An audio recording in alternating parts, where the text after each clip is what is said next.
নমস্কাৰ, স্বাগতম জনাইছোঁ নিউজ আছামৰ অন্য এটা ভিডিঅ'লৈ। অসমৰ ফালৰ পৰা অংগনবাদী ডিপাৰ্টমেণ্টত ভালেখিনি চাকৰি পদ ওলাইছে। 13টা চাকৰি পদ মুকলি হৈছে ৱৰ্কাৰ আৰু হেল্পাৰৰ ফালৰ পৰা।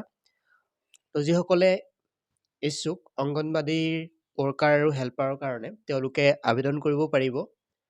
14 জুনৰ পৰা আবেদন চলিছে অংগনবাদী ৱৰ্কাৰ আৰু হেল্পাৰৰ চাকৰিৰ বাবে। তো কোন কোন ঠাইত ওলাইছে সম্পূৰ্ণ আপডেটটো আপোনালোকক ভিডিঅ'ৰ জৰিয়তে জনাইছোঁ।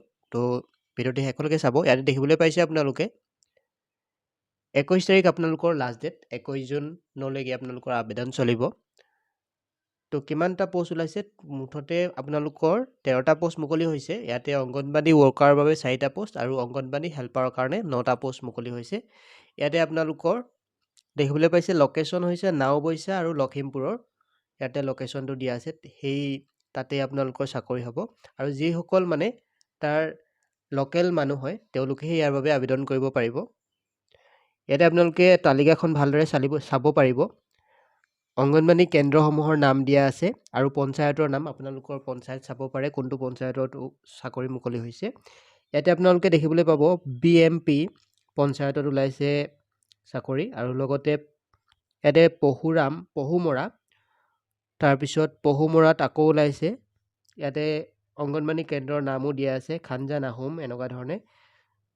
অংগনবাদী কেন্দ্ৰৰ নাম চুমনি, তাৰপিছত ইয়াৰে পঞ্চায়তৰ নাম হৈছে হিংৰা, তাতো চাকৰি পদ মুকলি হৈছে। তাৰপিছত ইয়াতে অংগনবাদী কেন্দ্ৰৰ নাম পহুমৰা, পঞ্চায়তৰ নাম হৈছে পহুমৰা, তাতো চাকৰি পদ মুকলি হৈছে। তাৰপিছত আপোনালোকে ইয়াতে চাব পাৰে দিখৌমুখীয়া হৈছে অংগনবাদী কেন্দ্ৰৰ নাম, তাৰপিছত পহুমৰা হৈছে আপোনালোকৰ পঞ্চায়তৰ নাম। তো আপোনালোকে এই তালিকাখন চাব পাৰিব কোনটো পঞ্চায়তত কি কৰ্মী চাকৰি পদ মুকলি হৈছে। ইয়াতে দেখিবলৈ পাইছে কেন্দ্ৰসমূহৰ নামৰ পিছতে আছে পদৰ নাম। অংগনবাদী কৰ্মী ইয়াতে সহায়িকা বুলি দিয়া আছে। তো সম্পূৰ্ণ ডিটেইলত আপোনালোকে চাব পাৰিব যদিহে ডেছক্ৰিপশ্যনৰ লিংকত ক্লিক কৰে, নতুবা আপোনালোকে আমাৰ ৱেবছাইটটো চাৰ্চ কৰে assampro.com, তাতে আপোনালোকে চাকৰি আপডেটসমূহ পাই যাব। এলিজিবিলিটি ক্ৰাইটেৰিয়াতে দিয়া আছে আপোনালোকে only local women candidate R eligible to apply. অকল মানে সেই স্থানীয় লোকেহে ইয়াৰ বাবে আবেদন কৰিব পাৰিব, সেই পঞ্চায়তৰ লোকেহে। এডুকেশ্যন কোৱালিফিকেশ্যন আপোনালোকৰ 10 পাছ হ'লে হ'ব অংগনবাদী ৱৰ্কাৰসকলৰ, বা তাৰ ওপৰৰ হ'লেও কোনো প্ৰব্লেম নাই। অংগনবাদী হেল্পাৰসকলে ক্লাছ 8 পাছ কৰিলেও ইয়াৰ বাবে আবেদন কৰিব পাৰিব। তো এতিয়া যিহেতু আপোনালোকৰ ষ্টাৰ্ট হ'ব 14 জুন, লাষ্ট ডেট আপোনালোকৰ 21 জুন। ইয়াতে অনলাইন এপ্লাই নহ'ব চাগে, আপোনালোকে অংগনবাদী কেন্দ্ৰসমূহত ইয়াত জমা দিবগৈ লাগিব। আবেদন চলি আছে। তো আপোনালোকে কি ডকুমেণ্টৰ প্ৰয়োজন হ'ব ইয়াত দিয়া আছে, চাওক আপোনালোকে ডকুমেণ্টসমূহ আপোনালোকৰ কি লাগিব। চাৰ্টিফিকেট লাগিব আপোনালোকৰ, এজ চাৰ্টিফিকেট আৰু আপোনালোকৰ ৰেচিডেঞ্চিয়েল চাৰ্টিফিকেটসমূহ লৈ যাব, আৰু লগতে পাছপৰ্ট চাইজৰ ফটোগ্ৰাফী লৈ যাব। তো এনেকৈ আপোনালোকে আবেদন কৰিব পাৰিব। অনলাইন আবেদন নহয়, ইয়াৰ বাবে অফলাইন হ'ব।